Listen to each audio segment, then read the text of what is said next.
I'm Tony Maselli. I'm here about the job. Oh, I'm sorry. There must be a mistake. This job is for a housekeeper. That's me, Mr. Goodmop. It was one of the most popular sitcoms of the 1980s. Hey, ladies! I'll never forget it. We did a 21 rating. So it was like 30 million people.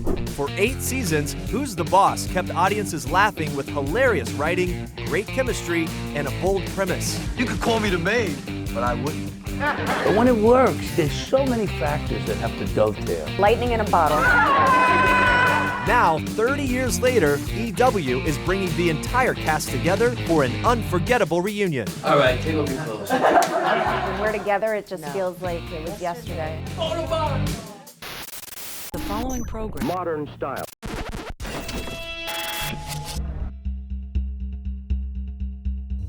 You know, I tell you what happened to me. You know, recently there was a marathon. I mean, a marathon. Who's the Boss Of the marathon. show? So I watched 19 episodes. Who's the Boss was created back in the early 80s by TV veterans Blake Hunter and Martin Cohen, who was fresh off his hit Silver Spoons. The pilot, about a retired professional baseball player turned housekeeper, was years ahead of its time. I mean, think about it. We're talking about 1984. So a guy, you know, cleaning the house for this woman and living in the house, you know, it was kind of a, you know, It was a big step deal. forward. Yeah, it was a and big a deal. divorced single mother who owned her own business, who was the president of her own business. I mean, this did not exist then. No, and it was very, and we think it did, but it didn't. And young women come up to me all the time and say, I realized that show was an incredibly cutting-edge show for that time. Well, I just told Wendy that I was really glad that I hired you. This may surprise you, but when I was a kid, I never thought I'd grow up to be a housekeeper. I read this thing and I said, this is funny. It was funny. This is funny. You read something like that and you go, oh, I could be funny in this. And that's how I felt about the script when I saw it. How could you leave New York, huh? Triborough Bridge. The show always made people feel good in some way. It taught people something without being didactic. Kids today, they got no model. There was a model, you know what I mean? We grew up on Leave It to Beaver and Father Knows Best, and so we didn't want to do that, but we also we really were determined to send a good message. How could a woman make enough money to afford a great house like this? Well, I mean, she works hard and she's real smart. Hey, you could do the same thing. I can? Sure. Once ABC greenlit the show, the first-person cast was 33-year-old Tony Danza to play housekeeper Tony Maselli. The character Tony had been a professional baseball player who was living in Brooklyn with his daughter at the time. Ironically, he was looking for a better life for her. Of course, now Brooklyn is like a super hot spot and everybody loves it, but back in the 80s, Brooklyn was maybe a little rougher. So he was looking for a new beginning for him and his daughter, and he found a job basically being a housekeeper for an ad executive. I got a great job at a great place. It's all green with picket fences. But you always said you loved New York. Yeah, but I love my daughter a lot more. Tony Danza was actually the person that they built the ensemble around. He came to fame, of course, on Taxi. Why don't you shut up, huh, Latka? Why don't you shut up? Hey, Latka, you shut up or I'm gonna knock you out. How's that? I wasn't working. It was about a year and a half after Taxi. I was really going crazy. I did a Love Boat where I played a Japanese guy. I was ready to kill myself. Hi. Hi. You have nice muscles when you smile. So my agent called me up to go in, and there were 3 shows they talked to me about. In one, I was a tough New York City detective. In another, I was a heroic helicopter pilot, a daring helicopter pilot. And in third, I was a housekeeper for a woman and her mother and her son. And I went, this is the show. How many jobs have you had as a housekeeper? One, if I get this. I was involved in the casting. And the most important thing, I mean it, when you do one of these shows, the most important thing is finding the right woman. The girl's everything, and she was the anchor of it. So we read like 6 of the top TV actresses at the time. They came in and I did a scene with them. With her, I checked her out. She went like, what are you looking at? You know, she caught me. And that was it. I said, oh, well, she's the girl. So Judith Light actually cut her acting chops in theater, and then she transitioned into soaps. She was on One Life to Live and actually won a couple Emmys for that. It's not true! It's not true! Katrina came to me, she told me she knew who killed Margaret, she told She was coming from the soap opera world, and she wasn't sure if she wanted to do a sitcom. I did an audition with Tony, and it was such a great experience because I hadn't wanted to do a sitcom. Yes, she thought she was who she is now then. I am not inflexible. I have never been inflexible. If there's one thing I cannot tolerate, it's inflexibility. Katherine Helmond played Angela's mom, Mona, who's sort of this sexy cougar before cougars were really even a thing. I've been pinned. She was even a precursor to Golden Girls, so we hadn't really seen an older woman embracing her sexuality in the way that we did Mona, and I think that's really something that resonated with viewers. Oh my gosh. I found it! I remember reading the script, and I thought, well, this is a pretty good show, because I had been in good shows. Good shows. Yeah. Holy mackerel. Yeah. Katherine Helmond was really a huge star in the 70s in the seminal show Soap. Chester, I have to go to the bathroom. Okay. You don't mind if I go to the bathroom? I remember when Katherine, when we heard that we got her, because, you know, I was in love with Katherine Helmond from Soap. I was crazy about her, and I couldn't believe she was coming on the show. You know, we were really, really, really excited. And everybody, I mean, it was like a big deal. You know, it was a big deal. Judith, we were like, eh. But Katherine, no, I'm only kidding. Hello, Mrs. Bauer. Alyssa Milano was 10 years old when she auditioned for the pilot, and she was going to be the sort of tomboy daughter of Tony Danza. She was fresh on the scene. We hadn't really seen much from her up to this point, so this was really a breakout role for her. I remember I didn't know anything about the show. All I knew it was with the cute guy from Taxi, because that's what my mom told me about it. So, and I was going in to play for, you know, his daughter. 10. I was 10 years old. What was that all about? Sex.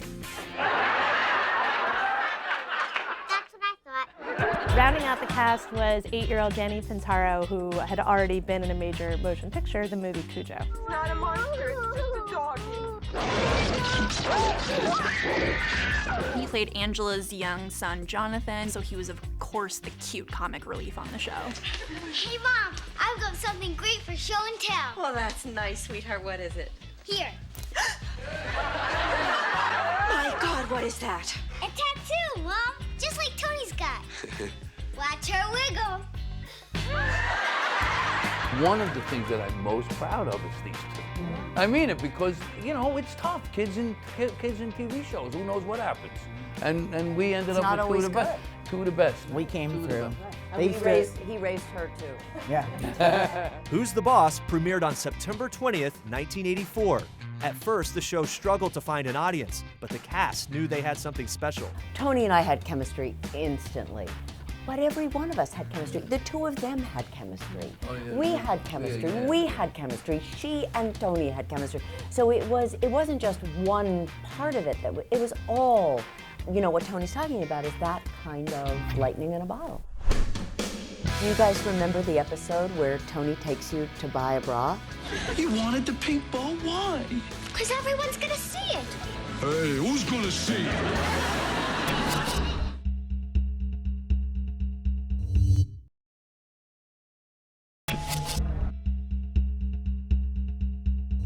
You're famous, right? No.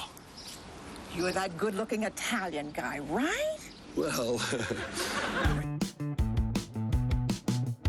Who's the Boss aired for 8 seasons and pulled in 20 million viewers a week. But that's not the way it started out. What happened was the first year we struggled, and they took us off. They took us off in November, right before Thanksgiving. I called up Lou Ehrlich, who was the head of the ABC, and I said, Lou, how could you send all these people home not knowing if they have a job for the holidays? And he went, Tony, I don't know if I have a job for the holidays, you know? So it was crazy. Over that summer, they moved us to 8 o'clock, and we started to grow, and then when we opened, it was against the A-team. I said, well, you better tell Mr. T to hock some of that gold, because he's in trouble. And so we came on that night, and we did, and I'll never forget it, we did a 21 rating. So it was like 30 million people. And I went to an ABC party like the night after the show was on, and I was king. By 1985, the show cracked the top 10, where it would remain for the next 4 seasons. Along the way, the critically acclaimed sitcom was nominated for 30 awards, including 10 Emmys and 5 Golden Globes. Do you guys remember the episode where Tony takes you to buy a bra? I was just looking for a bra. I mean, for my daughter. This was at a time that we could only say bra once. Or you could. Oh, wow. Say it at all. No, I Only think I say did it one time. once. And then we had to come up with different things. And they came up with the best thing ever, which was incredibly funny, which he kept saying, I have to buy her a foundation garment. I take it this is her first foundation garment? Oh, yeah, right. Yeah, mine too. And it was hilarious. I wanted one like Marcy's with a little pink bow in the middle. You wanted the pink bow? Why? Because everyone's gonna see it. Hey, who's gonna see it? You know, and then I'd walk down the street and get recognized, and people would be like, that bra episode, you know, oh, you're getting older, you're growing up, you know, and it was just like, oh, so mortifying. We dedicated a show to my father. I dedicated my show. I have an apartment in Brooklyn, and she thinks I'm keeping somebody in the apartment. I'm like, I have some girlfriend, you know, and really it's just my father's apartment. I can't get rid of it. We go there, and I spill some ashes that were on. And she, of course, thinks it's my father, you know, my father's ashes. So I get a dustbuster and I start cleaning it up. And she goes, what are you doing? Really sorry. No. Tony! Oh, no! Angela, this is from the fireplace. I hated every Jonathan episode. I hated them. Yeah, because every single one was that I had done some sort of stupid thing. Does it hurt, honey? Only when I bump into things. There was a harried housekeeper. That was a funny one, where I said, I'm going to do this. I'm going to switch places with you. Places with me. Can't do it. Of course you can't do it. Could not. It's kind of nice, huh? While America was falling in love with the Bowers and the Masellis, behind the scenes, the cast was creating their own family bond. I hope you don't mind me saying this, Kat, that she was like the sister I never had, and she was like my soulmate. And during those years, those are the years I'm running around Hollywood, then I got married, I have kids. He really was like a great influence on me. And it really helped me to All of us. to calm down and see what was important in life. Everything that I did before, I felt like an actor, or I felt like a hired person. But when the show started, it literally felt like family. Tony really took responsibility for that. And on Wednesday mornings, we would all come in, and he would have read all the newspapers, and he would do current events with the kids. That's true. So that they would, I mean, the Mensches that they are today have a lot to do with that, because we were their home away from home. That's right. These people are responsible for raising me as much as my own family, because we were together. I was 11 to 19 years old. That's it. That's your entire formative years. I used to get in fights all the time because I'd go into a store and some guy be there and he'd go, hey, I really like your daughter. Alyssa's really cute. I go, you moron, she's 12. What are you, crazy? I used to say I had 2 Italian fathers. My own and this one. I can't help it if I'm so overprotective. What can I say? I'm sorry. I'm Italian. And I'm sorry I yelled at you, but what can I say? I'm Italian too.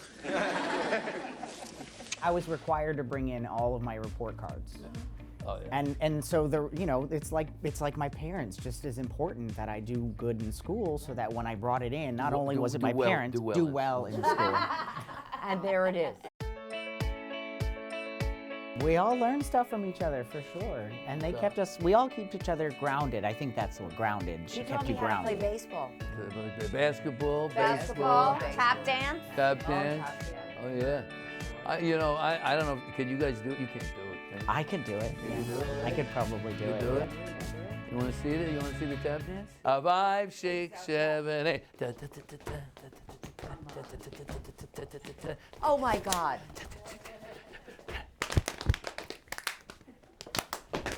Oh, that part I love. He did it. every day. 200 episodes. Twice. I should make them do it. I should make them do it in front of the audience. Come on, dance with me. How many episodes did we do? Who's the Boss ran for 196 episodes. The secret to the show's staying power was the ongoing romantic tension between Tony and Angela. Who's the Boss was a big success because it really was one of those iconic stories of opposites attract. These two characters played off of each other so well because they were so different. There's no unseen force pushing us together. The chemistry between Tony and Angela was one of those will they or won't they that sort of got teased along. And I think the show did a really good job of keeping audiences waiting. They wanted to watch because they wanted to see if Angela and Tony would ever get together. There's one chance in a million that I could lose you. I don't want to take it. Why? Because I love you. As the show was coming to an end, the big question was, will Angela and Tony get married? And producers decided to leave the ending a little bit ambiguous. After 8 years, Who's the Boss came to an emotional end on April 25th, 1992. I don't want you to ever resent. Angela, the only thing I resented was being without you. You know what's interesting though is that people still think that the series finale was your wedding. Yeah, I know. They think it was your wedding was the... It was my wedding and you gave me away. Dad. Huh? Catch. People think that you guys got married. Nobody, everyone thinks. You know why we didn't get Because you married? guys were always together. Because it wasn't the show. People sort of think that the show ended with Tony and Angela getting married when in fact they didn't. But I think that's just because people really wanted them to have a definitive ending, and that's not really what the show is about. You know, it has a title with a question mark at the end. After briefly moving to Iowa for a coaching job, Tony surprises Angela in the finale. The show ended the way it began. What are you doing here? Well, I heard you were looking for a housekeeper. Yeah, what are you doing here? I heard you were looking for a housekeeper. What are your qualifications?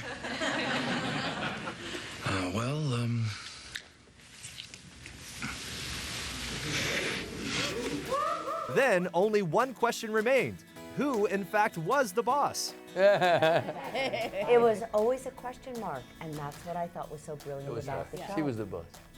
Really, Katherine was the boss. Yeah, exactly. Or sometimes it was the kids. I mean, it really fluctuated, and that was the beauty of the show. You got the job. No kidding.